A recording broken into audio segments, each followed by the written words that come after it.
Одоо ингээд сургалтынхаа 2 дахь хэсэг рүү оръё. Архив албан эрх хөтөлбөрийн хууль тогтоомж стандартын талаарх сургалтын хэсэгтээ орж байна. Ингээд архивын ерөнхий газрын дэд дарга оюун чимэг таныг урьж байна. Сайн бацгаана уу? За би архив албан эрх хөтөлбөрийн талаарх хууль тогтоомжийн талаар товч танилцуулнаа. Архив албан эрх хөтөлбөрийн тухай хууль 2020 оны 4 сарын 24-ний өдөр батлагдаад 12 сарын 1-ний өдрөөс хүчин төгөлдөр мөрдөж байгаа. Нийтдээ 7 бүлэг 51 зүйлтэй. За энэ хуулиар бол Монгол улс дахь үндэсний архивын сан хөмрөгийн баримтыг бүрдүүлэх, бүртгэх, хадгалах, хамгаалах, хяналт тавих, ашиглах болон албан эрх хөтөлбөрийг зохион байгуулалттай холбогдсон харилцааг зохицуулна. Эндээс бид нар үндэсний архивын сан хөмрөг гэж юу вэ гэдгийг ойлгох шаардлагатай. За хуулийн 4.1-ийн 10-д бол хадгалагдж байгаа байршил, өмчийн хэлбэр, үүссэн их сурвалж, хугацаанаас авал хамааран Монголын ард түмний амьдрал хөгжлийн түүхийг тусгасан эрдэм шинжилгээ, нийгэм, улс төр, эдийн засаг, соёл, шинжлэх ухааны ач холбогдолтой архивд байнга хадгалах бүх төрлийн баримтыг үндэсний архивын сан хөмрөг хэмээн томьёолсон байгаа. За үндэсний архивын сан хөмрөг маань төрийн байгууллага, төрийн өмчийн аж ахуйн нэгж байгууллага, за төрийн бус байгууллага, хувийн баримт гэсэн ийм байгууллагуудын баримтаас бүртгэн. За энэ үндэсний архивын сан хөмрөгийн баримтын бүрэлдэхүүнийг хуулийн 16-аас дэлгэрүүлэн уншаарай гэж хүсье. За эндээс үзэх юм бол энэ архив албан эрх хөтөлбөрийн тухай хууль маань төрийн байгууллага, төрийн өмчийн болон төрийн өмч оролцсон хуулийн этгээд, төрийн бас байгууллага, хувийн хвшлийн аж ахуйн нэгж, хуулийн этгээд, иргэн албан тушаалтан бүгд хамаатай болно. За архив албан эрх хөтөлбөрийн талаар хууль тогтоомжийг хуулийн 2.1-2.2-д заасан. За үндсэн хууль, архив албан эрх хөтөлбөрийн тухай хууль, монгол хэлний тухай хууль, соёлын өвөг хамгаалах тухай хууль, захим гарын үүсгэхийн тухай хууль. За мөн тэдгээртээ нийцүүлэн гаргасан захиргааны хэм хэмжээний актаас энэ архив албан эрх хөтөлбөрийн тухай хууль тогтоомж маань бүрдэж байгаа. За мөн хуулийн 2.2-д бол Монгол улсын олон улсын гэрээнд өөрөөр заасан бол олон улсын гэрээний залтыг дагаж мөрдөхөөр тусгасан байдаг. За хууль дагаад нэлээд олон захиргааны хэм хэмжээний актууд буюу одоо журмууд гарахаар байгаа. За үүнд засгийн газрын тогтоолоор 4 журам гарна. Одоогийн байдлаар төрийн байгууллагад хэрэглэх архив албан эрх хөтөлбөрийн програм хангамжид тавигдах нийтлэг шаардлага, захим хэлбэрээр албан эрх хөтөлбөрийн нийтлэг журам, мөнгө оромшуул олгох журам, албан эрх хөтөлбөрийн нийтлэг журам маань батлагдсан байгаа. За тамга тэмдэг баталгааны тэмдэг хэлмэл хуудас хийх хэрэглэх журам бол төслийн шатндаа явж байна. За хууль зүйн дотоод хэргийн сайдын дангаараа болон одоо хамтарч батлах журмууд бол бас нэг 10 гаруй журам бий. Эндээс цав шинээр одоо боловсруулах журам байна. Салбар архивын үйл ажиллагааны нийтлэг журам бий. За мөн энэ цэнхрээр бичсэн журмууд, архив аюулгүй ажиллагааны журам, үндэсний архивын сан хөмрөгийн баримтын нэгдсэн тоо өртөглөгдөх журам гэдэг эдгээр журам маань бол батлагдсан гарсан байгаа. Одоо төрийн архивын үйл ажиллагааны журам, байгууллагын архивын үйл ажиллагааны нийтлэг журам гэд бусад журмууд дээр ажиллаж байна. За архивын ерхий газрын дургын тушаалаар бас батлуулах нэлээд журам бий. Үүнээс архивын баримт хадгалах үйлчилгээ эрхлэх тусгай зөвшөөрөл олгох журам, за хүн хуулийн этгээдэд архивын баримтыг ашиглуулах нийтлэг журам, архиваас үзүүлэх үйлчилгээний хөлсний хэмжээ, за мөн хуулийн этгээд хувь хүний өмчлөлт байгаа архивын баримтыг төрийн архив шилжүүлэхтэй холбоотойгоор байгуулах гэрээний загвар, гэрээ байгуулах журам гэдэг нэлээд олон журмууд бас батлагдахын. За одоогийн байдлаар 4 журам батлагдсан, бусад нь төслийн шатндаа явж байна. За архив албан эрх хөтөлбөрийн үйл ажиллагаанд баримтлах зарчмыг энэ хуулиар шинээр тогтоосон. Хуучин 98 оны архивын тухай хуульд олон нийтэд нээлттэй байх, нэгдмэл төвлөрсөн байх, улс төрөөс хараад бус байх гэсэн 3 зарчмыг тэгтээ зөвхөн төрийн архивын үйл ажиллагаанд мөрдөхөөр заасан байсан. За энэ хуулиар архив албан эрх хөтөлбөрийн үйл ажиллагаанд нийтэд нь дагаж мөрдөх 5 зарчмыг томьёолсон. Энэ 100% нэгдмэл байна. Өөрөөр хэлбэл Монгол улсын хэмжээнд архив албан эрх хөтөлбөрийн талаар нэг л арга зүй баримтлана гэсэн санаа юм. За энэ нь бол эдгээр зарчмууд нь бол хуульд заасан хэм хэмжээ зохицуултаараа бол харагдана. За бүрдүүлэлт тогтмол бүрэн байх гэж байгаа юм. Энэ маань юу гэсэн үг вэ гэхээр архив албаар хөгтөлтийн аль шатанда баримт нь бол бүрэн бүрдэлтэй, архивын сан өмөрг нь бүрдүүлэлт сайтай байх зарчим. За хараат бус байх гэдэг маань бол үйл ажиллагаанд хинээс ч юунаас ч хараат бусаар зөвхөн төрийн хууль захиргааны хэм хэмжээг дагаж мөрдөх энэ байдлаар хэрэгжинэ. За хадгалт хамгаалалт аюулгүй найдвартай байх гэсэн зарчим бий. Албаар хөгтөлтийн шатанд ч гэсэн, архивын шатанд ч гэсэн хадгалт хамгаалалт аюулгүй байх ёстой, найдвартай байх ёстой. За ашиглалт хуулийн хүрээнд нээлттэй, шуурхай байх гэсэн ийм зарчмуудыг архив албаар хөгтөлтийн үйл ажиллагаанд дагаж мөрдөхөөр заасан байгаа. За архив албаар хөгтөлтийн тухай хуульд заасан шинэлэг зохицуултууд бол албаар хөгтөлтийн үйл ажиллагаа, за албаар хөгтөлтийн үйл ажиллагаа хуучин 98 оны хуулиар 2 зүйлээр зохицуулдаг байсан бол энэ хуульд нэлээд дэлгэрэнгүй оруулсан. Тухайлбал албаар хөгтөлтийн шатанд баримт бичгийг зохион бүрдүүлэх, баримт бичгийг зохион бүрдүүлэхэд тавигдах шаардлага, за баримт бичгийг хянан шийдвэрлэх үйл ажиллагаа болон хянан шийдвэрлэх хугацаа тавигдах шаардлага гэх мэтлэн гэр. За захим албаар хөгтөлтийн талаар мөн шинээр бас заалтууд орж ирсэн. Аймаг нийслэл сум дүүргийн иргэдийн төлөөлөгчдийн хурлаас архив албаар хөгтөлтийн талаар хэрэгжүүлэх бүрэн эрх. За архив албаар хөгтөлтийн үйл ажиллагаанд тавих хяналт, төрийн архивын ангилал, төрийн архивыг байгуулах, өөрчлөх, татан буулгах асуудал, за мөн төрийн архивд тавих хүний нөөцийн шаардлага, ажилтны нийгмийн баталгаа, төрийн архивыг харьяалах байгууллагын чиг үүрэг, за мөн байгууллагын архивын үйл ажиллагаа чиг үүрэг, удирдлагын хүлээх үүрэг, мөн архивын баримт хадгалах, үйлчлэгээр эхлэх зохицуултууд, за ажилтны ёс зүйн шаардлага, хориглох зүйл гэх мэтчлэнгийн нэлээд шинэлэг зохицуултууд энэ хуульд орсон. За бас нэг зүйл маань бол Монгол Улсын түүх соёлд холбогдох шинжлэх ухаан танин мэдхүйн онцгой ач холбогдолтой архивын баримт болох хосгүй үнэт баримтыг бол Үндэсний төв архивд төлрүүлэн хадгалахар байгаа. Тэгэхдээ төрийн өмчөд хамаарах хосгүй үнэт баримтыг Үндэсний төв архивд төлрүүлэн хадгалахар болж байгаа. За хуучин бол заавар журмаар зохицуулдаг байсан нэлээд зүйлүүд шинээр хуульчлагдсан гэсэн үг юм. За улсын хурлын бүрэн эрхийн талаар бол заалтууд хуучнаар хэвээр явж байгаа. Төрийн бодлогыг тодорхойлох, мөн өмчлөлийн асуудлыг шийдвэрлэх гэдэг. За засгийн газараас архив албаар хөгтөлтийн талаар хэрэгжүүлэх бүрэн эрхэд бас нэлээд зүйлүүд өөрчлөгдөж шинээр тусгагдсан. За улсын үйлчлэг зохион байгуулах, шийдвэр гаргах, төрийн архивын баримтыг гадаадад төр гаргах, зөвшөөрөл болгох. За мэдээллийн технологийн ололтыг архив албаар хөгтөлтийн үйл ажиллагаанд нэвтрүүлэх, төсөл хөтөлбөр баталж хэрэгжүүлэх.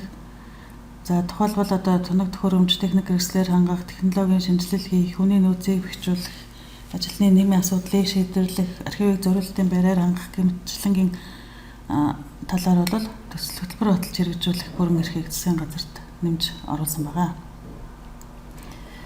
За иргэдийн төлөөлөгчдийн хурлын хүлээх бүрэн эрх бол хуучин хуулиар зохицуулагдаагүй байсан. Энэ хууль дээр бол албаар хөгтөлтийн үйл ажиллагааг боловсронгуй болгох чиглэлээр тодорхой арга хэмжээ авах, за шаардлагатай орон нутгийн төсвийг батлах, орон нутгийн өмчийн байгууллага хөгжлөгдсөн тохиолдолд баримтыг холбогдох төрийн архив шилжүүлэх, шийдвэр гаргах гэмчлэнгийн заалтууд орсон. За аймаг нийслэл сум дүүргийн засаг дарга нар маань өөрийн харьяа нутаг дэвсгэртэй хуулийг хэрэгжүүлэх, зохион байгуулалтын арга хэмжээ авах, архивыг зориулалтын байр, тоног төхөөрөмж, техник хэрэгслээр хангах, ажилтныг мэргэжүүлэх, давтан сургах, нийгмийн асуудлыг шийдвэрлэх ийм эрх үүрэгтэй болж байна. За хууль зүйн дотоод хэргийн яамнаас батлан гарах нэлээд олон захиргааны хэмжээний актуудыг дээр дурдсан. За ер нь бол энэ хууль зүйн дотоод хэргийн яам маань архив албаар хөгтөлтийн тухай хууль тогтоомж засгийн газрын шийдвэрийн биелэлтийг зохион байгуулах, хууль тогтоомжийг хэрэгжүүлэхтэй холбоотой журам заврыг баталж мөрдүүлэх.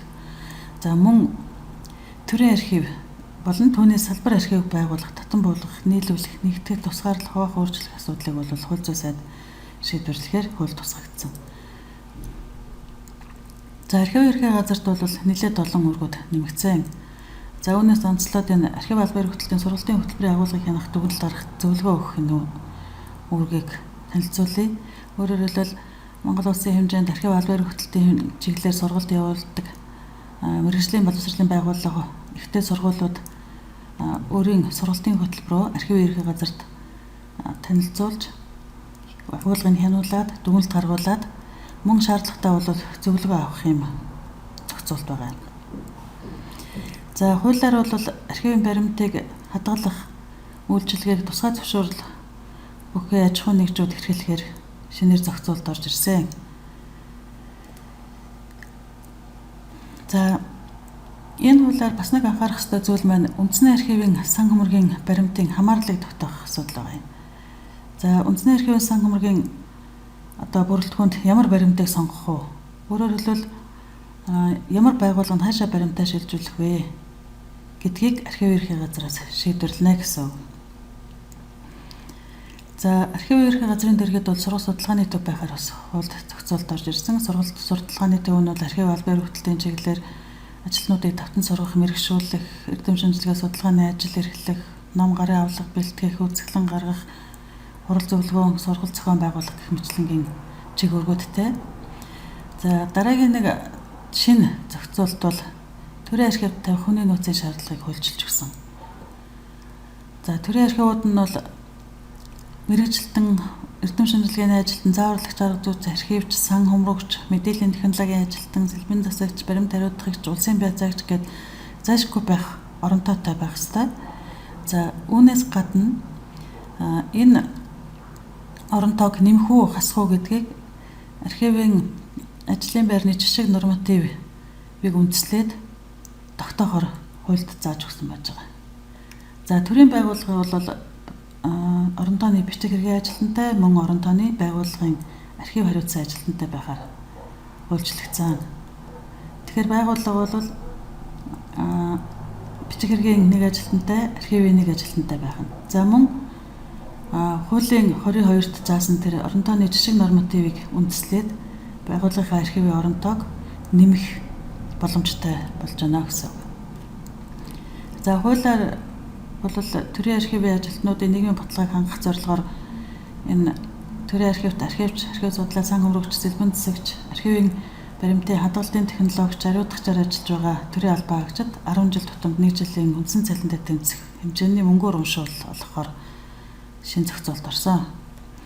За хүний нөөцтэй холбоотой бас нэг зохицуулт бол энэ хориглох зүйл байгаа. Архив албан хөгтөлтийн үйл ажиллагаанд архив албан хөгтөлт хариуцсан ажилтнанд нэгдүгээрт энэ ажил албан тушаалын журмаар олж мэдсэн төрийн болон албаны нөөц байгууллага хувийн нөөцийг хувийн зорилгоор ашиглах, бусдад мэдээлэх, задруулах. За нотлохоогүй эргэлзээтэй хуурамч их сурвалжаас архивын сан хөмөргийн баримтыг бүрдүүлэх, архивын давталгааг хуурамчаар үйлдэх, архивын баримтыг бусдад хууль бусаар дамжуулах, архивын баримтыг байгууллага, хувь хүнд ашиглуулахаас хууль бусаар татгалзах. Хязгаарлах. Өөрөөр хэлбэл энэ маань юу гэсэн үг вэ гэхээр төрийн болон албаны нууцт хамаарах архивын баримт эсвэл байгууллага хувь хүний нууц эсвэл хуульд тусгаалan хязгаарлалт тавьсан ийм баримтуудаас бусад баримтуудыг бол эргэн хуулийн этгээд байгууллагад ашиглуулах ёстой гэсэн үг. За архив албан хөгтөлтийн баримттай ажил дүрм журам стандарт зөрчөөд баримт устгах хөрвүүлэх гэмтээхийг бас ажилтнанд хоригдж байгаа. За үүнээс гадна архив албан хөгтөлтийн үйл ажиллагаанд ер нь юг хоригдж байна вэ гэхээр албан хөгтөлтийн шатанд баримтыг нэгтлэн шалгах комиссийн зөвшөөрлгүйгээр устгахыг хоригдж байгаа. За мөн хууль тогтоомжид заасны дагуу нэгтлэн шалгалт хийгдээгүй бол архив дээр ч гэсэн баримтыг ашиглахыг хоригдж байна. За төрийн байгууллагын архивын баримт маань өөрөө төрийн өмч байдаг. Төрийн өмчөд байгаа архивын баримтыг бол бусдад арилжаалах, барьцаалах, бэлэглэх, дамжуулан ашиглахыг бол энэ хуулиар хоригдсон. За төрийн байгууллагын үйл ажиллагааны явцад үүсэн архивын баримтыг шашны байгууллага, төрийн бус байгууллага, хувийн хөгжлийн хуулийн этгээд хувь хүн төв шилжүүлэхийг хоригдж байгаа. Бичиг хэрэгт бүртгэдэггүй байх юм бол тухайн баримт жигвчгийг бол удирдлага танилцуулах, хяналт шийдвэрлэхийг хоригдсон. За гэх мэтлэнгийн олон хоригдлтууд бол энэ архив албан хөгтөлтийн хариуцсан ажилтнанд мөн архив албан хөгтөлтийн үйл ажиллагаанд хуулиар тавигдж байгаа. Энийг та бүхэн дэлгэрэнгүй судалж танилцаарай. Ингээд цаг болж байгаа шиг байна. Анхаарал хандуулсанд баярлалаа. Чимэг дарга баярлалаа. Одоо ингээд дараагийнхаа дөрөв оръё. Архивын газрын дарга Сэнцвэрэн даргыг үрж байна. бүхэндээ өдрийн минь төргийа. За архив албан хөтөлтийн тухай хуулинд төрийн байгууллагын бүрэн эрх чиг үүргийг хэрхэн тусгасан талаар танилцуулга эхлүүлье. За танилцуулга Монгол Улсын их хурал, засгийн газар, архив албан хөтөлтийн асуудал хариуцсан төрийн захиргааны төв байгууллага буюу хууль зүйн дотоод хэргийн яам, за аймаг нийслэл сум дүүргийн иргэдийн төлөөлөгчдийн хурал, засаг дарга, за архив албан хөтөлтийн асуудал хариуцсан төрийн захиргааны байгууллага буюу архивын ерөнхий газар, төрийн архивыг харьяалах байгууллагын болон нийт байгууллагын удирдлагаас албан эрх хөтлөлт архивын талаар ямар үүрэг хариуцлага хүлээхийг хуульчилсан талаар танилцуулах юм а. За Монгол Улсын их хурлын хувьд архив албан эрх хөтөлтийн талаар төрийн бодлогыг тодорхойлно. За төрийн архивт хамаарах баримтын өмчлөх эрхийг бусдад шилжүүлэх асуудлыг шийдвэрлэн. За тэгээд хуульд заасан бусад бүрэн эрхийг хэрэгжүүлэхээр орж ирж байгаа. За Монгол Улсын засгийн газрын хувьд нэгдүгürt 4 жил тутам зохион байгуулагддаг төрийн байгууллагын ажлын зохион байгуулалт архив албан эрх хөтөлтийн улсын үзлэг зохион байгуулах шийдвэрийг гаргана. За хоёрдугаарт нь төрийн архивын баримтыг гадаадд түр гаргах зөвшөөрлийг олгоно. За ямар тохиолдолд төрийн архивын баримтыг гадаадд түр гаргах вэ гэхлээр хууль тогтоомжийн дагуу буюу эсвэл архивын баримт өмчлөгчтэй байгуулсан гэрээний дагуу ашиглалт нь хязгаарлагдсанаас бусад үндэсний архивын сан өмөргийн баримтыг хуулийн 5.2-5 буюу одоо яг засгийн газрын энэ шийдвэрийн дагуу гадаад улсад түр гаргаж болно гэсэн ийм залттай. За тэгэхээр энэ үндэсний архивын сан өмөрөг гэдэгт бид нар хуулийн 10 дугаар зүйлд заасан байгууллагуудыг бол байгууллага хувь хүнийг бүрэн хамруулж байгаа, үзэж байгаа. За тэгэхээр ерөөсөө байгууллагын архивын хэмжээнд ч гэсэн баримтыг гадаадд түр гаргах бол засгийн газрын шийдвэрээр засгийн газраас зөвшөөрөл авна гэсэн ийм залттай бол явж байгаа. За засгийн газраас хэрэгжүүлэх дараагийн арга хэмжээ бол мэдээллийн технологийн ололтыг нэвтрүүлэх талаар нэгдсэн арга хэмжээ авна. За төсөл хөтөлбөр баталж хэрэгжүүлэх ийм чиг үүрэгтэй. За үүн дээр мөн архивын зориулалтын байрны асуудлыг шийдвэрлэх, тоног төхөөрөмж техник хэрэгслээр хангах, технологийн шинжилэлт хийх, хүний нөөцийг нь бэхжүүлэх, за архивын ажилтны нийгмийн асуудлыг шийдвэрлэх ийм чиг үүргүүд бол Монгол Улсын засгийн газарт бол хуульчлан оногдсон. За архив албан эрх хөтөлтийн асуудал эрхэлсэн төрийн захиргааны төв байгууллага буюу хууль зүйн дотоод хэргийн яамны хувьд бол нэгдүгürt нь архив албан эрх хөтөлтийн хууль тогтоомж засгийн газрын шийдвэрийн бэлтгийг зохион байгуулна. За хоёрдугаарт нь хууль тогтоомж хэрэгжүүлэхтэй холбоотой хууль дагаж гарах журам зааврыг баталж мөрдүүлнэ. Хуульд заасан бусад бүрэн эрхийг хэрэгжүүлнэ. За үүнээс гадна шинээр орж ирсэн нэг залт нь юу вэ гэхээр төрийн архив байгуулах, өөрчлөх, татан буулгах асуудал шинжилэн тусгагдсан. За хуулийн 22-ын 2-т зааснаар төрийн архив болон түүний салбар архивыг байгуулах, татан буулгах, нийлүүлэх, нэгтгэх, тусгаарлах, хуваах, өөрчлөх энэ асуудлыг архив албан эрх хөтөлтийн асуудал эрхэлсэн засгийн газрын гишүүн шийдвэрлэхээр орж ирсэн. За энэ бол хуулинд шинжилэн оруулж ирсэн ийм залт байж байгаа. За аймаг нийслэл сум дүүргийн иргэдийн төлөөлөгчдийн хурлын хувьд бол албан эрх хөтөлтийн үйл ажиллагааны талаар боловсронгуй олгох чиглэлээр тодорхой арга хэмжээг авах. За архивын үйл ажиллагаанд шаардлагадах орон нутгийн төсвийг батлах. За орон нутгийн өмчин байгууллага хувьчлагдсан тохиолдолд архивын баримтыг холбогдох төрийн архивд шилжүүлэх шийдвэр гаргах. Энэ эрх бол иргэдийн төлөөлөгчдийн хурлуудад олгогдсон. За аймаг нийслэл сум дүүргийн засаг даргын хувьд бол хууль тогтоомжийг харьяа нутаг дэвсгэртээ хэрэгжүүлэх ажлыг зохион байгуулна. За энэ бол хуулиар олгогдсон засаг дарга нарт хуулиар олгогдсон нийтлэг чиг үүрэг байдаг. За архив албан эрх хөтөлтийн талаар зохион байгуулалтын арга хэмжээ авч хэрэгжүүлнэ. За энэ хүрээнд бол архивыг зориулалтын байраар хангах, за тоног төхөөрөмж техник хэрэгслээр хангах, за архивын ажилтныг мэргэшүүлэх, давтан сургах, тэдний нийгмийн асуудлыг шийдвэрлэх ийм асуудлуудыг бол хуульчилж өгсөн байгаа. За Монгол Улсын хэмжээнд 37 төрийн архив үйл ажиллагаа явуулдаг. За төрийн архивтай холбоотойгоор бол нэлээд олон шинэ зохицуулалтууд орж ирсэн. За үүний нэг нь бол төрийн архив байгуулах, өөрчлөх, татан буулгах асуудал байгаа. За нөгөө талаар төрийн архивыг харьяалж байгаа төрийн байгууллагын удирдлагаас хүлээх чиг үүргийг бол хуульчлан зааж өгсөн ийм асуудал байна. За төрийн эрхийг харьяалах байгууллагын удирдлагаас ямар арга хэмжээ авч хэрэгжүүлэх ёстой вэ гэхээр нэгдүгээр мэргэжлийн болсон хүчнэр төрийн эрхийг хангах ёстой.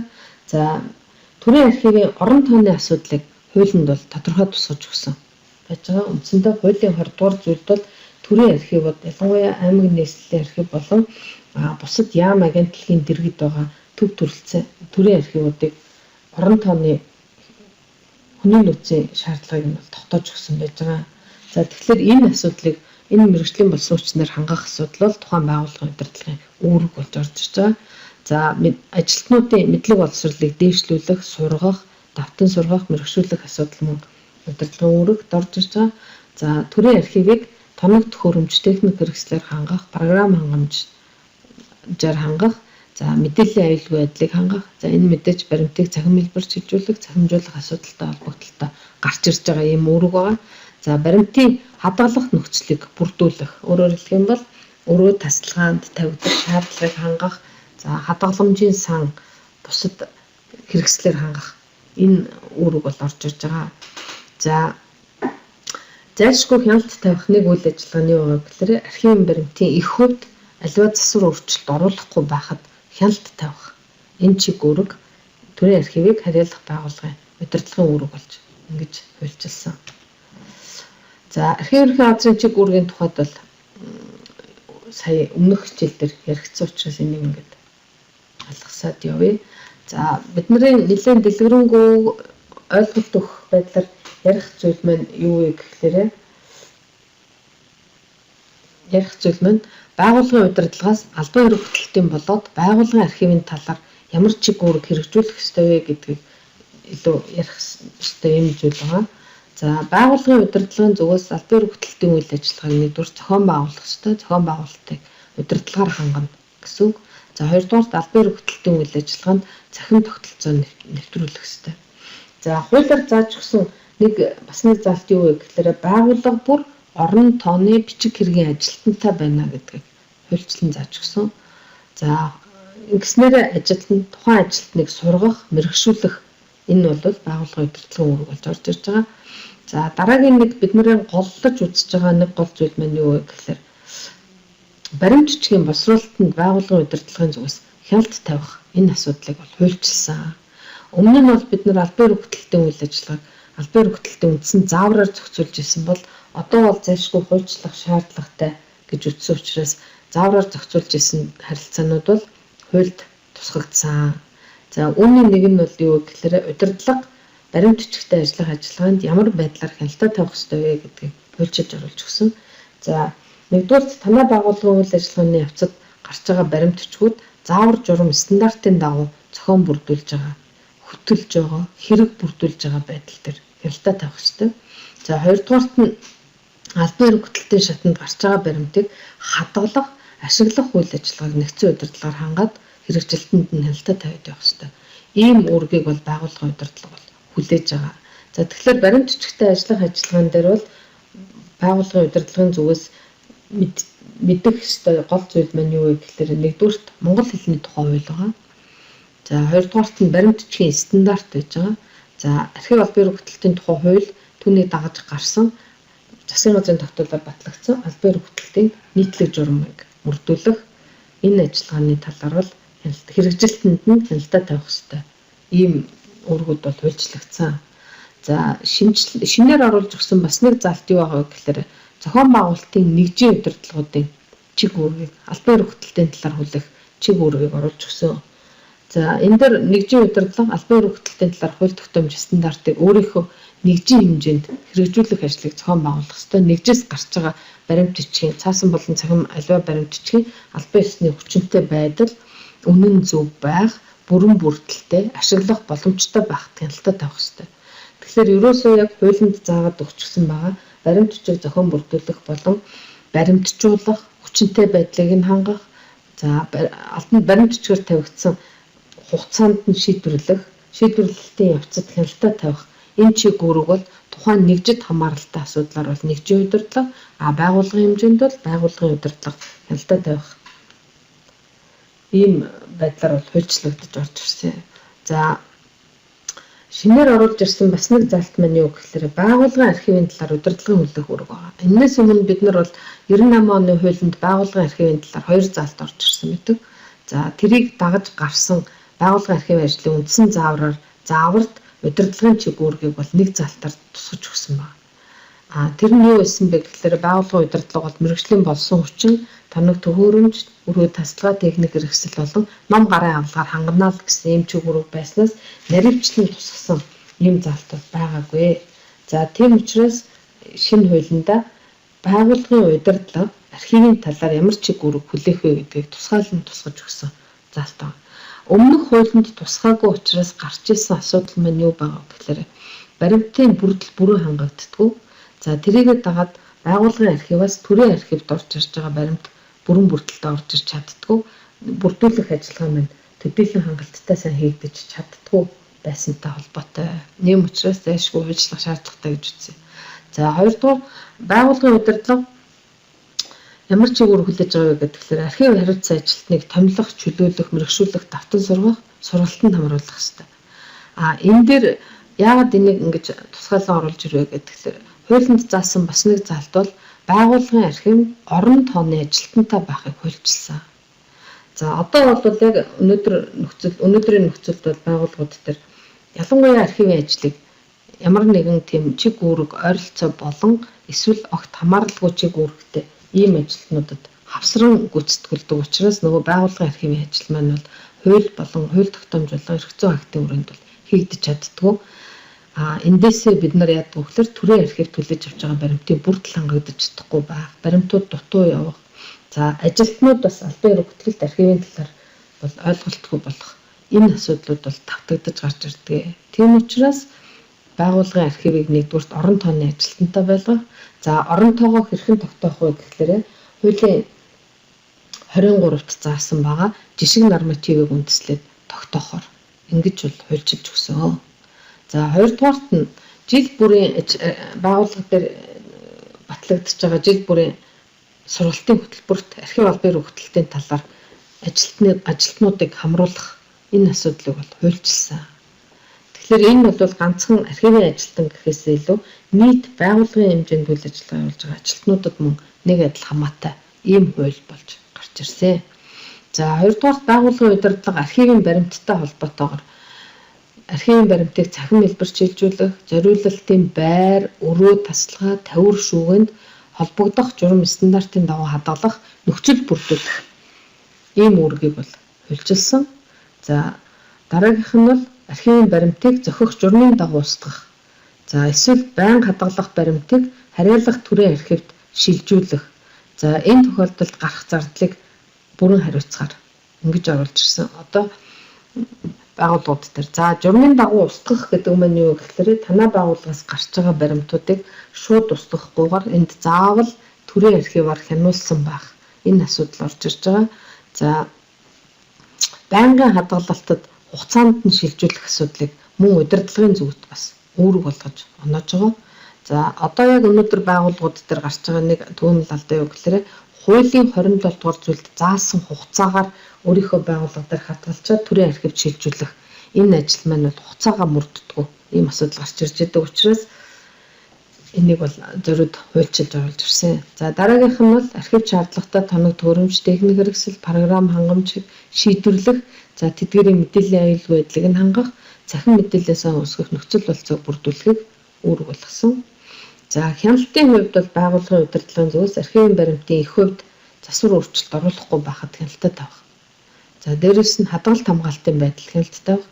За ямар нэгэн байдлаар архивын баримт устгах, өргөдөх, за эсвэл одоо тийм болзошгүй нөхцөл байдалд орсон бол холбогдох төрийн байгууллагад мэдэгдэж арга хэмжээ авах. Энэ асуудал бол байгууллагын удирдлага болж орж ирж байгаа. За энэс гадна байгууллагын удирдлагад үүрэг болгосон дараагийн нэг зүйл маань баримт нэгтлэн шалгах комиссийг байгуулж ажилуулад үйл ажиллагаанд нь хяналттай байх. Комиссийн үйл ажиллагаанд байгууллагын удирдлагаас гадна харьяалах төрийн архив, архив албан ёрийн хөтөлбөрийн асуудал эрхэлсэн төрийн захиргааны байгууллага бол арга зүйн удирдлагаар хангаж ажиллахаар ингэж хуульчилсан байгаа. За баримт нэгтлэн шалгах комиссийн чиг үүргийг хуульчилсан. За За комисс архивын баримтын үн цэнийг нягтлан шалгах, баримтчгийн хадгалах хугацааг тодорхойлох, за төрийн архив шилжүүлэх баримтыг сонгох, хөтлөх хэргийн нэрийн жагсаалтыг хянан хэлцэх, за байнга болон төр хадгалах баримтчгийн данс бүртгэл, устгах баримтын жагсаалтыг хянан хэлцэх, архивын баримтын хадгалалт, ашиглалтын байдалд хохирол учруулах онцгой нөхцөл үүсэж болзошгүй буюу үүссэн тохиолдолд нь холбогдох төрийн архивт мэдэгдэж арга хэмжээ авч хэрэгжүүлэх ийм чиг үүргүүдийг бол нягтлан шалгах комиссд оноосон. За тэгэхээр бидний мэдж байгаа нэг зүйл бол ялангуяа хөмрөг үүсгэгч байгууллагууд дээр ажиллаж байгаа баримтчиг нягтлан шалгах комисс маань тийм одоо бэлэг тэмдгийн шинжтэй.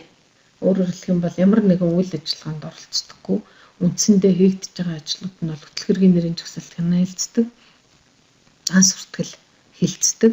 За дийлэнхтэй бол ерөнхийдөө зөвшөөрөх ийм шинжтэй явдгаас биш тэнд бол арга зүйн болоод агуулгын шинжтэй ач холбогдолтой ийм үйл ажиллагааг бол төдийлөн явуулж чадахгүй байгаа. Тийм учраас энэ комиссийн үйл ажиллагааг улам хэмжүүлэх үүднээс бол чиг үүргийг нь бол хуульчилж өгсөн ийм зүйл байна. За байгууллагын баримт нягтлан шалгах комисс бол архивын баримттай холбоотой аливаа маргаантай асуудлаар төрийн архивын арга зүйн комиссд хандаж арга зүйн төсөл авч үзэх ёстой. За нөгөө талаараа эндээс төрийн архивт бас чиг үүрэг оногддог. Өөрөөр хэлэх юм бол төрийн архив нь өмрөг үүсгэгч байгууллагын баримт нягтлан шалгах арга зүйн комиссийн үйл ажиллагаанд арга зүйн зөвлөгөө өгч ажиллана гэдэг чиг үүрэг төрийн архив дээр явж байгаа учраас энэ ойрол харилцан уялдаатай ингэж тусгагдсан.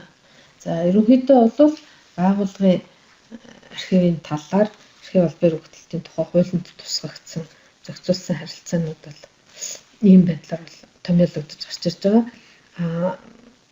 Хууль дагаж гарах журмын хүрээнд бол байгууллагын архивын заавал мөрдөх дүрм журам бол гол мөрдөх хэрэгцээ акт бол байгууллагын архивын үйл ажиллагааны нийтлэг журам, за дээрэс нь мэдээж архивын аюулгүй ажиллагааны журам, за архивын зорилтын байрны стандарт гэх мэтэр ингээд хэрэгцээ актууд нь бол тодорхой гараад ирчихэж байгаа учраас байгууллагын архивын үйл ажиллагаанд тавих хяналт, арга зүйн зөвлөгөөгөөр хангах, тэднээс одоо баримтыг бүрэн бүртэлтэйгээр төрийн архивтаа шилжүүлэн авах энэ үйл ажиллагаа бол хязтай болно гэж ингэж бол үзэж байгаамаа. За ингээд та бүхэн анхаарал тавьсан баярлалаа.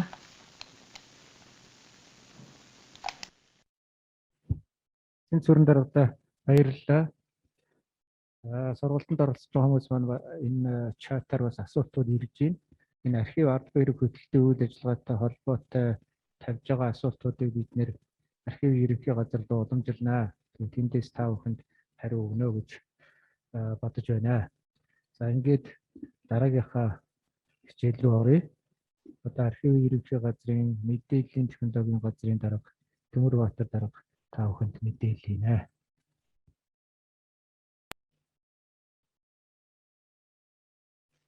Тамбайцхан уу? Та бүхэнд энэ өдрийн мэндийг хүргье. За архив албар хөтөлбөрийн тухай хуульд захим архив үүсгэх, за мөн захим хэлбэрээр албар хөтөлбөртэй холбогдох харилцааг бол хуулиар бол зохицуулсан байгаа.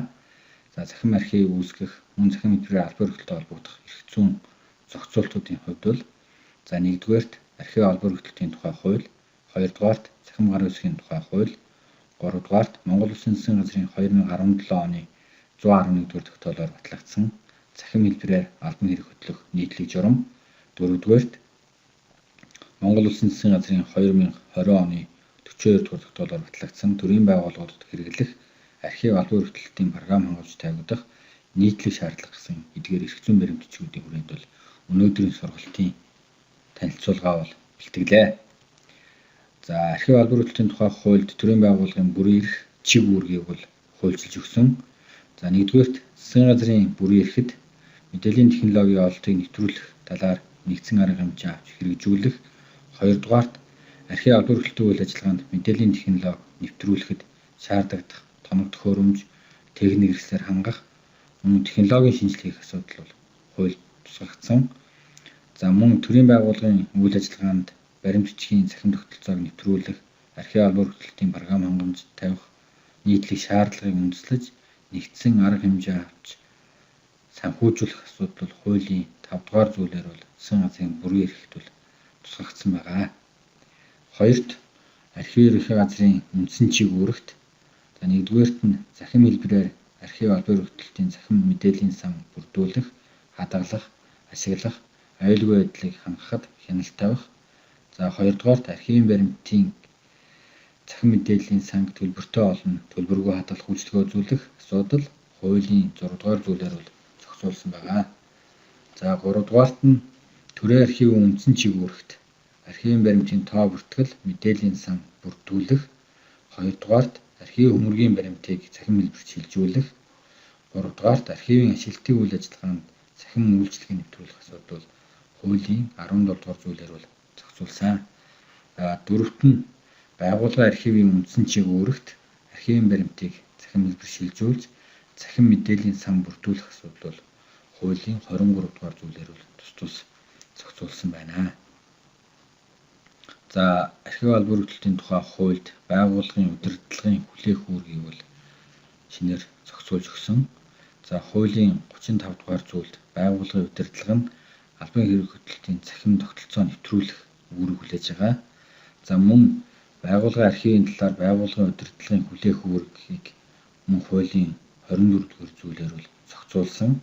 За нэгт нь болохоор архивын баримтыг захим хэлбэрт шилжүүлэх асуудал бол байгууллагын удирдлагын хүлээх үүрэгт орсон. За дараагийн нэг зүйл болохоор архивч шаардлагатай техник хэрэгсэл тоног төхөөрөмжөөр хангах. За хоёрдугаарт нь архивын баримтыг захим хэлбэрт шилжүүлэхэд шаардлагадах програм хангамжийг шийдвэрлэх. За гуравт нь байгууллагын болон төрийн архивд үүссэн мэдээллийн сангийн аюулгүй байдлыг хангах. За дөрөвдүгээрт нь захим мэдээллийн сан үүсгэх нөхцөл бололцоог бүрдүүлэх асуудал бол байгууллагын удирдлагын хүлээх үүрэгт бол хуулиар бол зохицуулагдаж орсон байна. За архивын баримтыг захим хэлбэрт шилжүүлэх, захим мэдээллийн сан бүрдүүлэх асуудал мөн хуулиар бол зохицуулагдсан байгаа. За архив албан хөрөлтийн тухай хуульд бол байгууллагын архивын үйл ажиллагааны нийтлэг журам дагаж батлагдахаар байгаа. За байгууллагын архивын үйл ажиллагааны нийтлэг журмын 7 дугаар зүйл бол тусдаа архивын баримтыг захим хэлбэрт шилжүүлэх гэсэн тусдаа бүлэг болж бол орсон. За архивын баримтын хадгалалт хамгаалтын нөхцөлийг сайжруулах, тоо бүртгэл, эрэлт хайлт ашиглалтын үйл ажиллагааг хүмүүн шуурхай болгох, их баримтыг ашиглалтаас чөлөөлөх зорилгоор баримтыг захим хэлбэрт шилжүүлж захим мэдээллийн сан үүсгэнэ гэдэг журмаар бол байгууллагын архивын үйл ажиллагааны журмаар бол ингээд зохицуулагдсан байна. За мөн нэгт нь захим хэлбэрт шилжүүлэх баримтын жагсаалтыг гаргаж баримт нэгтлэн шалгах комиссийн хурлаар хэлэлцүүлж батлуулсан байна гэдэг зүйл журманд бол тусгагдсан байгаа. За баримтыг нэгтлэн шалгасны үндсэн дээр захим хэлбэрт шилжүүлнэ гэдэг. За энэ маань архивын баримтыг захим хэлбэрт шилжүүлэхээс өмнө бол заавал нэгтлэн шалгалт эрдэм шинжилгээ техник боловсруулалтын ажлыг бол хийжсэн байх шаардлагатай.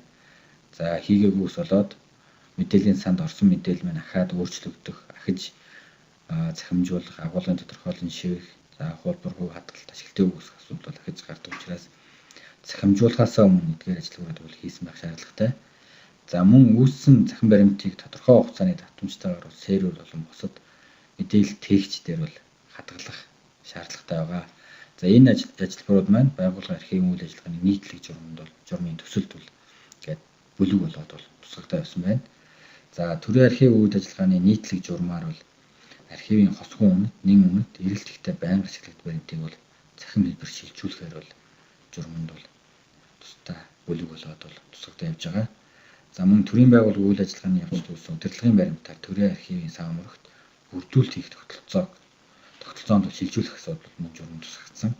Ингэснээр байгууллагууд өөрийн үйл ажиллагааны явц төвсөн удирдлагын баримтаараа бол төрийн архивт нэгэсэндээ захин нөхөн бүрдүүлэлт хийх асуудал бол ингээд журмаар бол зохицуулагдаж байгаа. За баримт бичиг зохион бүрдүүлэх асуудал байна.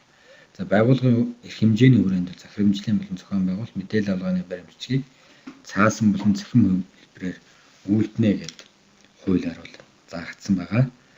За мөн захим гарын үсгийн тухай хуулийн 6-гийн 4-т захим хэлбэрээр албан хөрөлтөх нийтлэг журмыг баталж мөрдүүлэхээр бол тус хуульд бол тусгацсны дагуу засгийн газрын 2017 оны 111 дэх тогтоолоор бол тус журмыг бол баталж төрийн байгууллагууд бол үйл ажиллагаандаа бол мөрдөө явж байгаа. За төрийн нууцын зэрэгэлд хамаарахаас бусад захин баримтчийг бол зохион бүрдүүл, хүлээн авах, бүртгэх, дамжуулах, шийдвэрлэлтийн хяналт тавих, мэдээ тайлан гаргах, мэдээлэл байлиг адил хангах асуудал бол засгийн газрын 111-р тогтоолоор бол мөрдөгдөж явж байгаа. За захин баримтчийг зохион бүрдүүлэхэд дараах шаардлага бол тавигдж байгаа. За захин баримтчийг боловсруулахад зохион байгуулалт захирамжлын баримтчийн MNS 5140 2011 оны стандарт бол одоо хүчин төгөлдөр мөрдөгдөж явж байгаа. Энэ стандартаар бол юм. За Монгол хэлний компьютер үсгийн тогтолцоо Кирилл ба Монгол үсгийн нэгдсэн код MNS 5552 2005 стандарт бол бас мөрдөгдөнө. Захин баримтчийг бичигт дараах мэдээлэл заавал байхаар бол шинээр боловсруулагдсан стандартын төсөлд бол тусгагдсан явсан байна. За нэгт нь болохоор эрх бүхий албан тушаалтны тоон гариг үсэг. За мөн хоёрт нь зохион бүрдүүлсэн он сар өдөр цаг минут дугаар. За илгээгчийн овог нэр, албан тушаал, захим шуудангийн хаяг эдгээр мэдээллүүд бол тусгагдсан байгаа. За захин баримтчийн баталгаажилтын асуудал байгаа. За байгууллагыг төлөөлөх эрх бүхий албан тушаалтны тоон гариг үсгээр бол баталгаажин захин боловсруулагдж байгаа илгээгч баримтчид маань үндсэндээ байгууллагын даргын тоон гариг үсгээр баталгаажчих нэ. За мөн байгууллагыг дарга эзгүй тохиол төр орлон гүйцэтгэж байгаа албан хаагчийн тоон гариг үсгээр мөн баталгаажиж болно. За зохион байгуулалт захирамжлын баримтчийг MNS 5140 стандартын шинжилсэн төсөл дээр бол тоон гариг үсгийн бүрдлийн асуудлыг бол шинээр тусгаж өгсөн. За тэгэхээр тоон гариг үсгийн бүрдэлт бол дараагийн 5 мэдээллийг бол агуулж байгаа юм.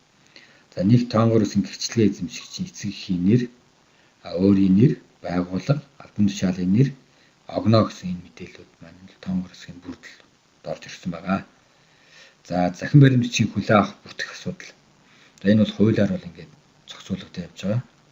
За захин хэлбэрээр ирсэн баримтчгийн бүртгэлийг уламжлалт байдлаар хөтлөх тохиол цаасан сүртэй баримтчгийн бүртгэхэд тавигдах шаардлагын дагуу бол хөтлөнө гэж заагдсан байгаа. За иргэн хуулийн этгээд төрийн байгууллагад гаргасан албан бичгээ бол нэгдсэн системээр дамжуулж өгч болно. За нөгөөл албан мэйл шуудангаар бол дамжуулах юм боломжтой байгаа юм. Тэгэхээр байгууллага дээр хийсэн албан бичгийг байгууллагын бичиг хэрэг ажилтг хүлээн авч тоон гариг үсгээр баталгаажуулан за байгууллагын удирдлагт бол шилжүүлэхээр байгаа. За байгууллагын удирдлага мөн тоон гариг үсгээр баталгаажуулж холбогдох шийдвэрлэх албан тушаалтнууд руу шилжүүлэхээр ингээд журмаар бол ингээд зохицуулагдсан байгаа.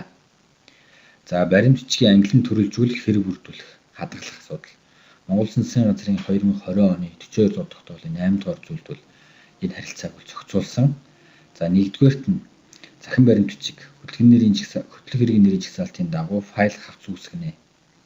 За ямар хавц яаж файл үүсгэх асуудал нь болохоор хавц файлын гарчиг хөтлөх хэргийн нэрийн жагсаалтын дагуу хөтлөх хэргийн нэрийн индекс огноог заавал заасан байхаар бол журмаар бол зохицуулагдсан. За 2 захин баримтчгийн хадгалах хугацааны асуудал байгаа. За захин баримтчгийн хадгалах хугацаа цаасан сүртэй баримтчигтэй хадгалах хугацааны хувьд бол адил байхаар зохицуулагдж байгаа. За мөн хадгалах хугацааг бол нэмж тооцож болно. Захиргааны байгууллага өөрийн үйл ажиллагааны онцлогоос хамааран шаардлагатай захин баримтчигтэр бол хадгалах хугацааг бол нэмж тооцож болно. За захин баримтчгийг хадгалахад эдгээр нэг 5 шаардлагыг бол хангасан байна. За үүнд захин хэлбэрээр хадгалж байгаа захин баримтчид маань заавал тоон гариг үсгээр бол баталгаажсан байна.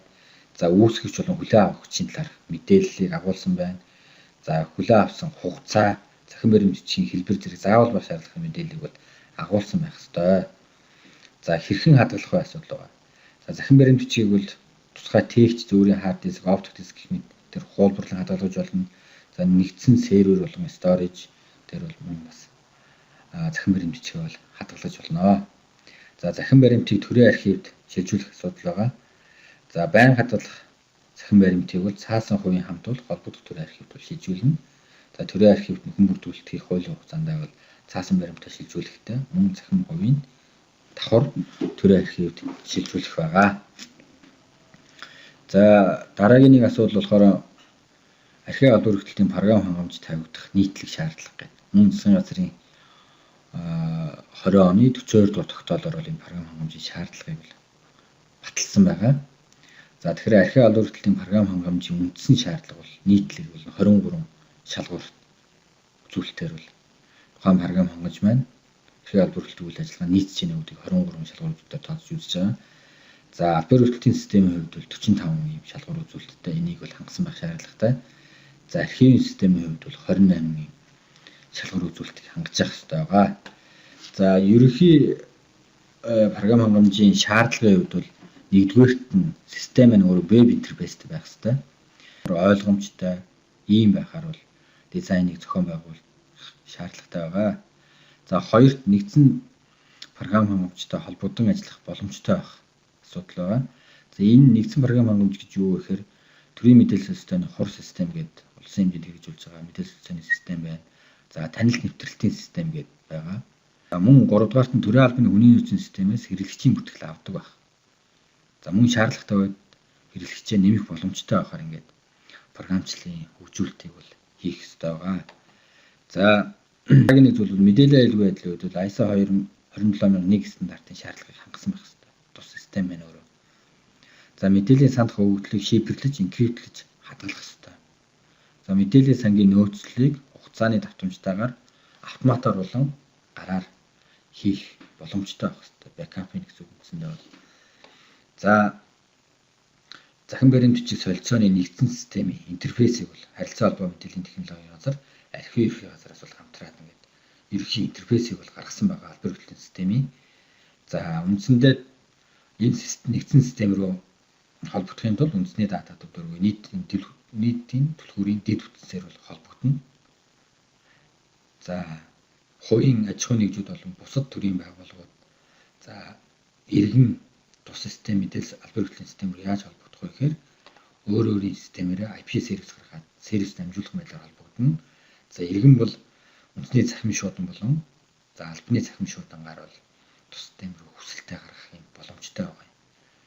За энэ нь болохоор төрийн байгууллагын хэд хэдэн албан хүртэлтийн систем за жишээ нь нийслэлийн EDOC за Apple гэдэг засгийн газрын агентлагуудын ашиглаж байгаа системүүд за ERP Mongolia гэдэг аймагуудын тамгын газар дамжуулж байгаа системүүд маань хоорондоо нэгдсэн энэ IP сервис гаргаад хоорондоо мэдээлэл солилцохоор юм боломжтойгоор бол системийн интерфейс архитектурыг бол гаргасан байгаа юм. За тус систем дээр бол үндсэн систем дээр хийж байгаа бүх үйлдэлүүд логод бол хөтлөгддөг ийм байхаар зохиомж нь бол хийгдсэн байгаа. За системийн модулын шаардлагын хувьд бол баримт бичиг боловсруул, эсэн бичиг, хяналт. Дараагийн нэг чухал зүйл бол захин баримт бичгийн аюулгүй байдлыг хангах асуудал байгаа. Тэгэхээр байгууллагын хувьд бол захин мэдээллийн сангийн нууцлал сүлжээний аюулгүй байдал байгууллагын өөрийн дотоод мэдээллийн аюулгүйлийн журмандаа бол тодорхой заалтуудыг бол тусгаж өгнө. За хоёрт байгууллагын удирдлагын хүлээх үүрэг гэдэг архив албан хүртэлтийн тухай хуулийн 47-гийн 3-3 захин архив албан хүртэлтийн системийн найдвартай ажиллагаа аюулгүй байдлыг хангах үүрэгтэй байгууллагын удирдлагын үүрэгт тусгагдсан байгаа. За ямар баримт бичгийг бүрэн бүтэн гэж үзэх вэ гэж зохицуулт байгаа. За засгийн газрын 20 оны 40-р дугаар тогтоолын 9-р зүйл захин баримт бичгийн баталгаажуулсан тоон өрөөс эвдрээгүй тохиолдолд тухайн баримтын бүрэн бүтэн гэж үзнэ. За мөн цаасан баримт бичгийн хувьас буулгасан захин хувь цаасан баримтын хувьд агуулга бүрдэл мэдээллийн зөрөөгүй бол тухайн баримт бичгийг бүрэн бүтэн гэж үзэхээр байгаа. За мөн дараагийн нэг зүйл хориглох зүйл бас тогтоолоор бол баталсан 40-р дугаар тогтоолоор за эрх бүхий албан тушаалд үүрэг ажилласаа чөлөөлөх зан халагдсан тохиолдолд түүний эзэмшилж байсан тоон гараа өсгөх тухайн байгууллагын захин баримт бичигт дахин ашиглахгүй гэсэн юм журмаар бол зохицуулсан байгаа. За анхаарал хандуулсанд баярлалаа. За Төмөрбаатар даргад баярлалаа. Сургууль маань бас хөтөлбөрөөсөө дараа эрт дуусгаар байгаа. Бид нэр асуултуудыг бол энэ дээр шууд хариулдаггүй ш нэгтгэж байгаад мэйжээр нь явуулахаар бид зохион байгуулж байгаамаа. Тэгээ энэ архив албан эрх хөтөлбөрийн чиглэлээр хийж байгаа мэдээлэл хичээлүүдийг бид нэр гэрээ албаны зөвлөлийн вебсайтн дээр байршуулнаа. Гэрээ албаны тухай хуулийн хэрэгжилтэй холбоотой хийгдсэн хичээлүүдтэй хандтгаад байршуулах юм байгаамаа. За одоо ингээд дараагийн хичээлийг хийх зол жаргал гээд архивын ерөнхий газрын мэргэжил арга зүйн удирдлагын газрын ахлах мэргэжилтэн жаргал таныг урьж байна.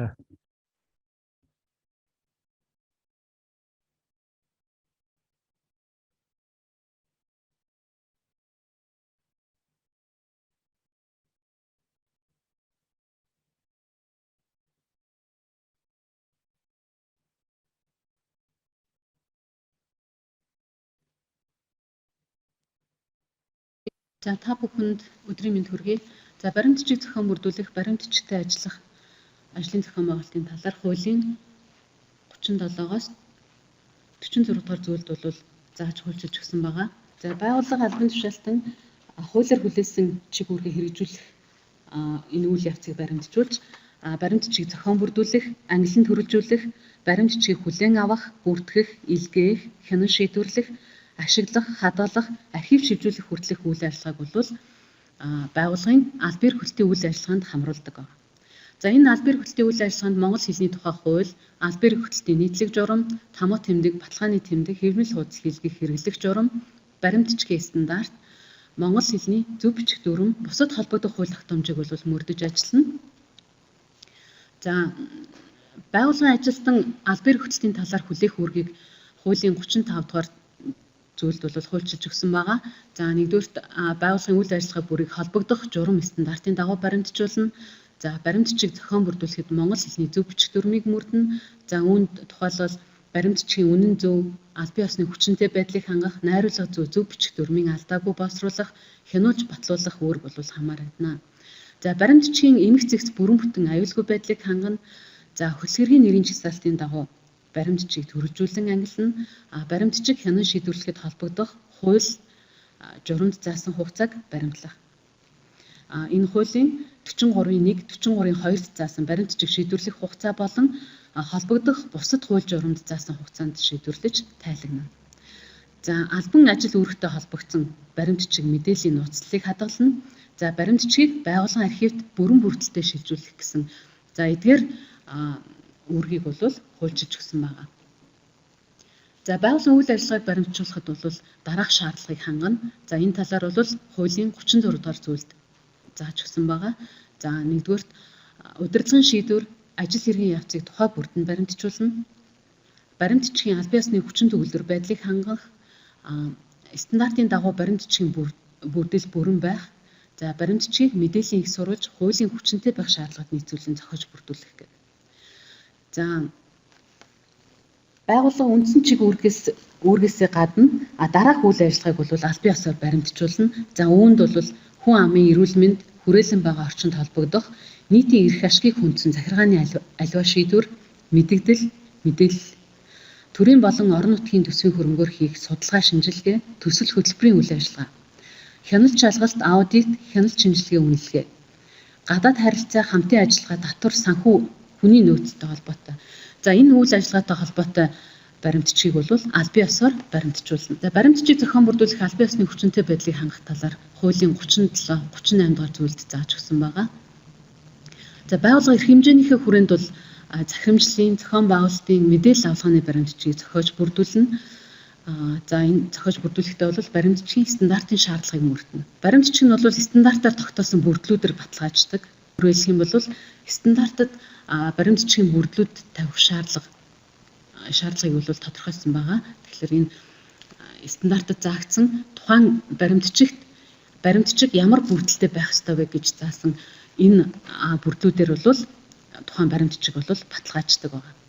За байгууллагын баримтчийг төрийн аль бие усны хэлээр найруулга зөв бичих дүрмийн дагуу зохион бүрдүүлж, гаруй хэсэг тамга тэмдгээр баталгаажуулан он сар өдөр дугаар олгон бүртгэж аль бие усны хүчин төгөлдөр байдлыг хангана. Тэгэхээр баримтчийг бол байгууллагын ажилтан зохиож бүрдүүлдэг.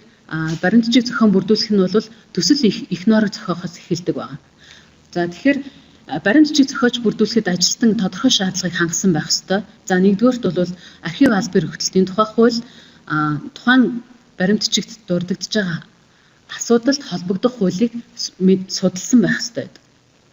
За дээрэс нь аль бие эрхлэлтийн нийтлэг журам баримтчгийн стандартыг мэддэг, түүнийг мөрдөж ажилладаг байх. За найруулга сайтай зөв бичих дүрмийн алдаагүй бичдэг байх шаардлагатай байдаг. За хуулийн 39-р зүйлд баримтчийн хэвлэмэл хуудсан тавигдах шаардлагыг тодорхойлж өгсөн байгаа.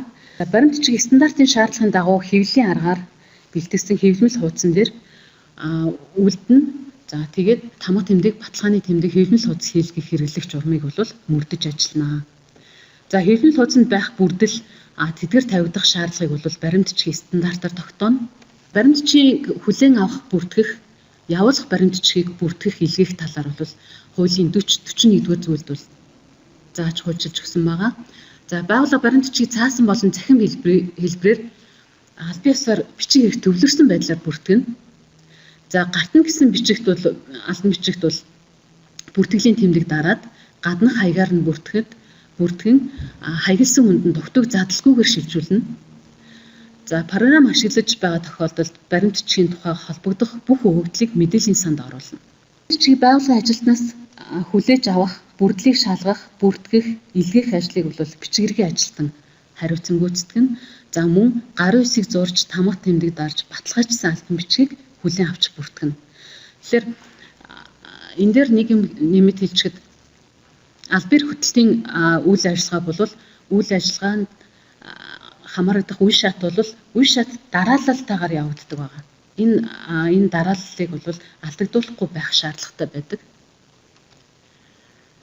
За баримтчийг хянан шийдвэрлэх талаар хуулийн 42 дугаар зүйлд заасан байгаа. За баримтчийг хянан шийдвэрлэх үйл ажиллагаа нь бол баримтчийг шийдвэрлэх хугацаанд хяналт тавих, явц байдлыг хянах, мэдээ тайлан гаргах зэрэг тодорхой үе шат бүхий ажиллагаанаас бол бүрддэг. Эд байгууллагаас болон байгууллагын удирдлагаас өгсөн үүрэг даалгавар, яаралтай шийдвэрлэх, хариу өгөх шаардлагатай алтан бичиг, өргөдөл гомдол, хүсэлт, за хугацаа тогтоож хууль тогтоомж заасан бусад асуудлыг бол хяналтад авна. За баримтчийн шийдвэрлэлд хяналт тавих ажлыг байгууллагын холбогдох ажилтан хариуцаад зохих албан тушаалтан зохион байгуулна. Тэгэхээр баримтчийн шийдвэрлэлд бол зохион байгуулалтын нэгжийн удирдлага хяналт тавина, мөн байгууллагын бичгийн ажилтан хяналт тавьж ажиллана. За баримтчийн шийдвэрлэлд хяналт тавих ажлыг байгууллага салбарын хэмжээнд бол зохион байгуулах, мэдээ тайлан гаргахын тулд аль бие хөтөлтийн бүртгэл хяналтын програмыг ашиглаж болно. Өөрөөр хэлэх юм бол байгууллага болгон аль бие хөтөлтийн програмтай байж болно гэсэн. За баримтчигт бичиг хэрэгт бүртгэдэггүй баримтчгийг удирдлагад танилцуулах, хянан шийдвэрлэхийг хориглоно гэж хуулийн 42 дугаар зүйлд бол заасан байгаа. Баримтчийг шийдвэрлэх хугацааг бол хуулийн 43 дугаар зүйлд зааж өгсөн байгаа. За баримтчийг тавьсан асуудлыг дараах хугацаанд шийдвэрлэнэ. За нэгдүгээрт бол яаралтай шийдвэрлэх асуудлыг ажлын 3 өдрийн дотор, асуудал шийдвэрлэх хугацааг баримтчийг заасан бол дурдсан хугацаанд нь тухайн баримт бичигт тусгагдсан байх юм бол тэр хугацаанд нь шийдвэрлэнэ гэсэн. За асуудал шийдвэрлэх хугацааг хууль тогтоомж заасан бол тухайн хугацаанд нь баримтчийг шийдвэрлэх ерөнхий хугацаа бол ажлын 7 өдрийн дотор гэж хуульчилж өгсөн байгаа. За баримтчигт заасан асуудлыг хянан шийдвэрлэхэд нэмэлт судалгаа ажиллагаа хийх шаардлагатай гэж үзвэл цохолт хийсэн албан тушаалтын зөвшөөрлөөр хугацаанд заасан хугацааг бол баримтчгийн шийдвэрлэх хугацааг хуулийн 43 дугаар зүйлд зааж өгсөн байгаа. За яаралтай шийдвэрлэх асуудлыг ажлын 3 өдрийн дотор, за баримтчигт шийдвэрлэх хугацааг заасан бол тухайн дурдсан хугацаанд нь, за хууль тогтоомжид баримтчийг шийдвэрлэх хугацааг заасан бол тухайн хугацаанд, за баримтчийг шийдвэрлэх ерөнхий хугацаа бол ажлын 7 өдрийн дотор байгаа. За баримтчийг заасан асуудлыг хянан шийдвэрлэхэд нэмэлт судалгаа ажиллагаа хийх шаардлагатай гэж үзвэл цохолт хийсэн албан тушаалтны зөвшөөрлөөр дээрх хугацааг 30 хүртэл хоногоор сонгож болно. Байгууллагын баримтчийг ангилан төрөлжүүлэх талаар бол хуулийн 44 дугаар зүйлд зааж өгсөн байгаа. Байгууллага нь үйл ажиллагаанд хөтлөгдөж байгаа баримтчийг ангилан төрөлжүүлэх, хадгалах хугацааг тодорхойлох, тоо бүртгэл хөтлөх, ашиглах зорилгоор хөтөлбөрийн нэрийн жагсаалтыг жил бүр баталж мөрдөнө. Хөтөлбөрийн нэрийн жагсаалтыг бол байгууллагын баримт нэгтлэн шалгах комиссар хэлэлцээд байгууллагын удирдлага батална. За байгууллагын хөтөлбөрийн нэрийн жагсаалтын дагуу баримтчийг огноо дугаар, ач холбогдол, агуулга, сэдэв, хадгалах хугацаа зэрэг үндсэн шинжийг харгалзан ангилан төрөлжүүлдэг байна. За хөтөлбөрийн нэрийн жагсаалтыг хуулийн 34-ийн 2-т заасан журмын дагуу боловсруулна. За 34-ийн 2-т бол тухайн байгууллага маань албаар хөтлөх журмыг рууч мөрдөж ажиллана гэж заасан байна. Хуулийн 45 дугаар зүйлд бол албаар бүрдүүлэхэд тавигдах шаардлагын талаар хуульчилсан байгаа. За албаар хөтлөлтийн шатанд шийдвэрлэж дуусан баримт бичгүүдийг бол чагсаалтын дагуу ангиллан төрөлжүүлж албаарыг бүрдүүлнэ. За албаарыг бүрдүүлэх ажил нь бол бүтцийн нэгж ажилтнууд болон бичиг хэргийн ажилтан дээр бол хийгддэг. Албаарыг бүрдүүлэхэд бол дараах үндсэн шаардлагуудыг бол хангасан байх шаардлагатай. За нэгдүгээрт бол агуулга бүрдлийн хувьд хөтлөх хэргийн нэрийн жагсаалт заасан гагчигт нийцэж байгаа баримт бичгийг нэг хэрэгт оруулж хадгална. За байнга болон төр хадгалах баримт бичгийг тусад нь ангилж хөтлөх хэрэгт бүрдүүлнэ. Хөтлөх хэрэгт тухайн онд бүрэн шийдвэрлэгдсэн албан ёсоор бүрдүүлсэн их баримт бичгийг оруулна. За хөтлөх хэргийн дотор баримт бичгийг он сар өдөр дугаар, ач холбогдол, агуулга, сэдв, уялдаа холбоог нь харгалзан дараалж бүртгэнэ. За нэг асуудал сэдвт холбогдох баримт бичгийг хянан шийдвэрлсэн дарааллын дагуу төрөлжүүлэх зарчмыг баримтлана. За хавсралт баримтыг үндсэн баримт бичгтээ хамт нэг хөтлөх хэрэгт албаарыг болгон бүрдүүлнэ. За хөрөнгө оруулалт, зээл, тусламж, гэрээ хийлцэл, худалдаа авах ажиллагааны болон урт богино хугацааны төсөл хөтөлбөр түүний хэрэгжилттэй холбогдох их баримт бичгийг тусад нь хөтлөх хэрэгт бүрдүүлнэ. За баримт бичгийн хадгалалт ашиглалтын талаар хуулийн 46 дугаар зүйлд бол зааж өгсөн байгаа. За баримт бичгүүдийг бол байгууллагын архивд шилжүүлэх хүртэл зохиож бүрдүүлсэн, хянан шийдвэрлсэн зохион байгуулалтын нэгж ажилтнанд болон бичиг хэрэг төвлөрч хадгалагдана. Өөрөөр хэлэх юм бол албаар хөтлөлтийн шатанд зохион байгуулалтын нэгж болон байгууллагын бичиг хэрэгт бол төвлөрч хадгалагдана гэсэн. За байгууллагын зохион байгуулалтын нэгжийн удирдлага, байгууллагын бичиг хэргийн ажилтан бол албаар хөтлөлтийн шатанд баримт бичгийн эмх зэгц бүрэн бүтэн байдлыг бол хариуцаж ажиллана. За байгууллагын удирдлага бол албаар хөтлөлтийн үйл ажиллагаанд хяналт тавьж ажиллана.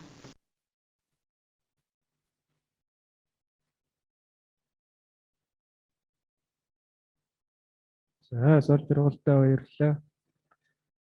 Өнөөдрийн энэ сургалтаар хичээл зааж мэдээлэл өгсөн хүмүүстээ бүгдд нь баярлалаа. Одоо сургалтын үйл ажиллагааг хааж өг хэлнэ хэмээн архивын ерөнхий газрын дэд дарга оюун чимэг дарга таныг урьж байна.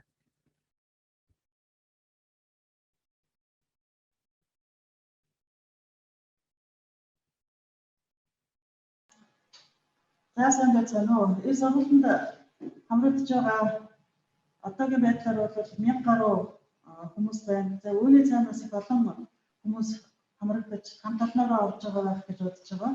Тэгэхээр төрийн албаны зөвлөл архивын ерөнхий газар 2 маань хамтран ажилладаг бас 2004 оноос хойш нэлээд олон жил болж байна. Архив албаар хөтлөлтийн ажил гэдэг бол төрийн ажлын нэг салшгүй хэсэг бөгөөд маш чухал гэдгийг та бүхэн мэдж байгаа. Энэ утгаараа бид нар хамтран зохион байгуулж байгаа анхны сургалт маань бол амжилттай өндөрлөж байна гэж бодож байна.